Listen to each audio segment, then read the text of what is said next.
Hi there, and welcome to the Homestead Education Podcast. Do you have a homestead, farm, or just dream of a rural life? This is a show to help you and your kids grow your own food and grow as a person. I'm your host, Cody Hanner. I'm a homesteader, homeschool mom of 6, and small town enthusiast. I was raised by an old school rancher and blessed by the grace of God to have been exposed to so much of what rural life has to offer. Join me every week to talk about homesteading, homeschooling, and growth with a homestead education. Hi friends, and thank you for tuning in today. Spring has officially sprung on our homestead.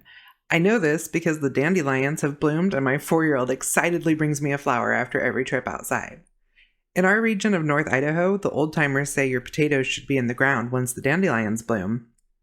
I think that we're actually about a week early based on the notes in my planner from last year, and even though I've been told you can put your garden in the ground on Mother's Day here in Zone 6B, I wouldn't risk it. We're still getting frost at night. I recently wrote a blog that talked about my favorite seed starting guide for every region. I'll link that in the show notes. Someone else that's watching the dandelions are the local foragers and salve makers. Dandelions make for a tasty salad, pesto, jelly, tea, and wonderfully pain-relieving and anti-inflammatory salves. On today's episode, I'd like to take the opportunity to tell you a little bit about myself. To share my story of how I came to homesteading and homeschooling, because I think that it's important for you to know my credentials and to bring to light that not everyone has the by-the-book, easy path to this life that is often portrayed on social media. In my previous episode, I promised to stay real with you, and today I plan to do just that. My story starts as a typical small-town girl. Went on to working in commercial agriculture and now happily living a slower homestead life. Although, who am I kidding? Homesteading is often not slower, just more peaceful. I grew up in a rural part of Northern California, in that place where wine country meets the redwoods. There were herds of cows and sheep on the hillsides and orchards in the valleys. Once upon a time, this was an amazing place to grow up. My parents were divorced, and my mom and I lived in the small town of 1700 where she had grown up. My dad had a large cattle ranch about a half an hour away. During the week, I had an average small-town life. Went to school, hung out with my 2 best friends, played sports, attended my church's youth group, and of course, was very active in 4-H. My friends and I spent our free time riding bikes, swimming in the river as we got older, 4-wheeling, and target shooting. It was a good life. But my weekends and summers, those were spent on the ranch. This is where I truly learned independence and was trusted in my abilities. I was taught something once and expected to be able to complete that task at any future point, independently and often unsupervised. I learned how to handle horses, work cattle, hunt, train dogs, work fence lines, process meat, carpentry, mechanics, personal skills, and so much more. In my early teens, I was already running a ranch crew, and by the time I was out of high school, I was guiding hunting trips on the ranch. So, like most young adults, I went through a few years after high school where I thoroughly enjoyed the freedoms of young adulthood, all while racking up some college credits at the local community college and building a career at a local refuse company. I had, again, the stereotypical small-town life. I got married and had my twins, Savannah and Wyatt. I'll have to share more on what it's like raising twins one day. Now, what I'll tell you next, I've never shared on social media. I always felt like it was my story or cross to bear. But I know that sharing this part of my story will help someone. So here it is. Sadly, when the twins were only a few months old, I tragically became a single mom when my husband had a mental breakdown and beat me so badly I was hospitalized. This isn't my proudest moment. What I did next, though, is. A black eye and 2 babies in tow, I went and signed back up for college. I had previously gotten a certificate in accounting, so I decided to go for the gusto and get my bachelor's degree in business and accounting. My very first semester, I met the instructor who had changed my life. When I started this general ed writing class, I had no clue that it was going to be the turning point for me. This instructor had grown up on a cattle ranch in Texas, and now him and his partner owned a small farm near the coast. No one really called them homesteads at this point, and crazily enough, it really wasn't that long ago. After reviewing my writing assignments and even helping me get one published in a regional hunting magazine, he didn't just suggest, he demanded that I change my major. He told me that I was wasting a talent and a passion on accounting when I needed to be pursuing a career in agriculture. So, in early high school, I had looked into one day working for the USDA and had been pretty set on this at one point. However, having decided to not attend a 4-year university, I had thought that door was closed for me. I did some research and decided that agriculture was the most logical path. After taking some awe-inspiring science prerequisites the next semester, I packed up myself and my 18-month-old twins. We moved 3 hours away from the only home I had ever known to attend Chico State University's College of Agriculture. This was one of the most amazing times in my life. Not for the typical reasons that people refer to their college years as amazing, though. I was a single mom of 2 small children with minimal help while taking 24 units at a time and working at an internship. There was no partying happening for me. I was exhausted, but thriving. This was 100% my element. Agriculture is an amazing balance of science, hands-on experiences, business, creativity, public relations, and community involvement and networking. I even landed a dream internship with an organic almond processing plant working with their food safety specialist. If you heard my previous episode, you know that this was my dream. At first, I was learning a lot, and then out of nowhere, he left the job. My employers were in a panic because they had an audit coming up. So I researched everything I could, and with some help from my food safety instructor in college, I was able to help them move forward. This bump in the road at my internship ignited a creative piece of me that I didn't know existed. Research, designing, and implementing food safety procedures for the impending audit really expanded my brain's ability and became like a driving force for me.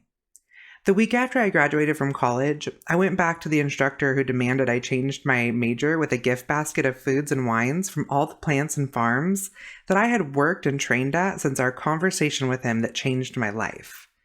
It brought tears to his eyes as he told me that just that week he had asked himself if he was even making an impact anymore.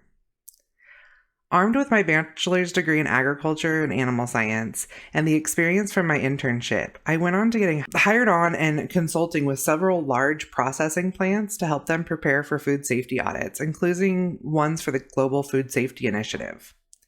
I was thriving in my career, but my previously ignited fire was starting to burn out. I was working 80-hour weeks and never saw my kids. My son, who had been recently diagnosed with high-functioning autism, was needing more and more of my time. Because of this, I was beginning to have some struggles at the office, and the mom guilt was through the roof.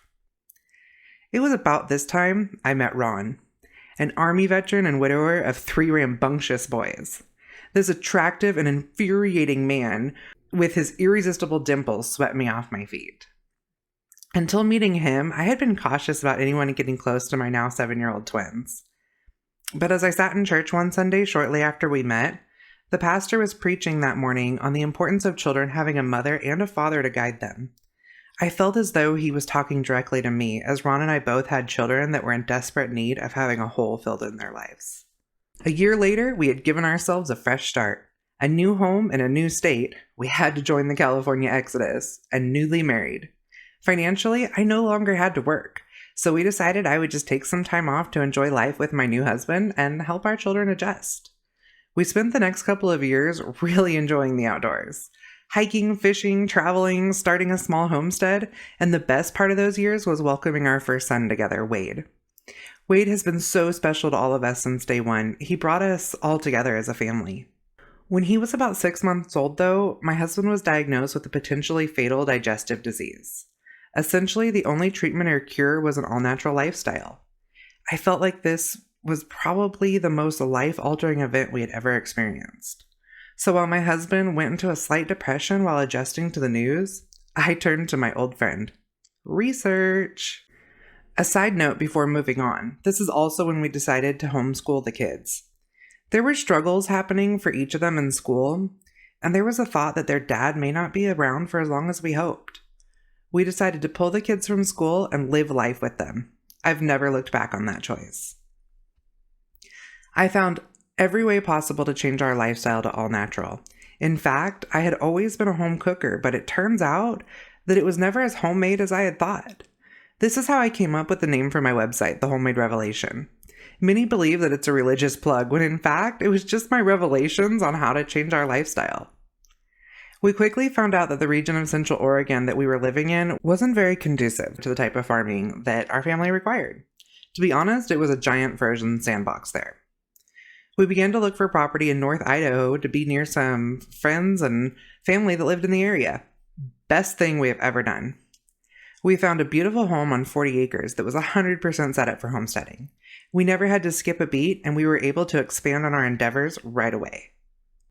Our advancements couldn't have come at a more opportune time than they did. COVID hit just a mere 4 months after the purchase of our first milk cow.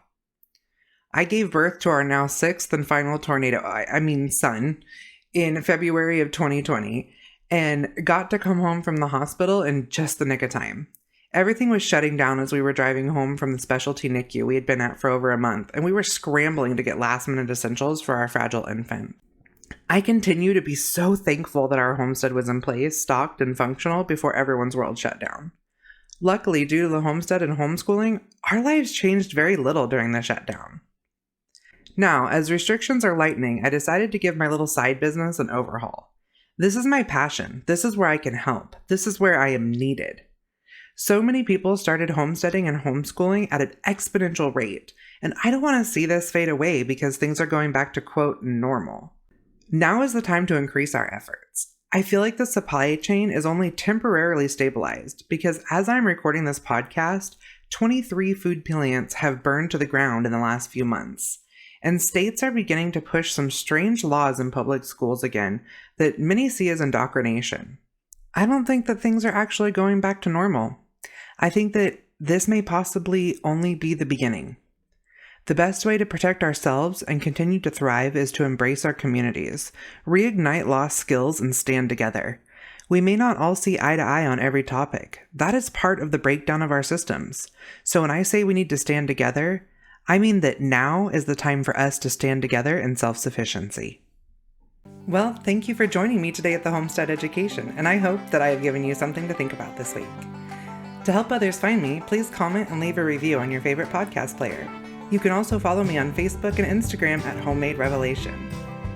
Do you have questions that you'd like answered or just want to say hi? Please email me at hello@thehomesteadeducation.com. Until next time, keep growing!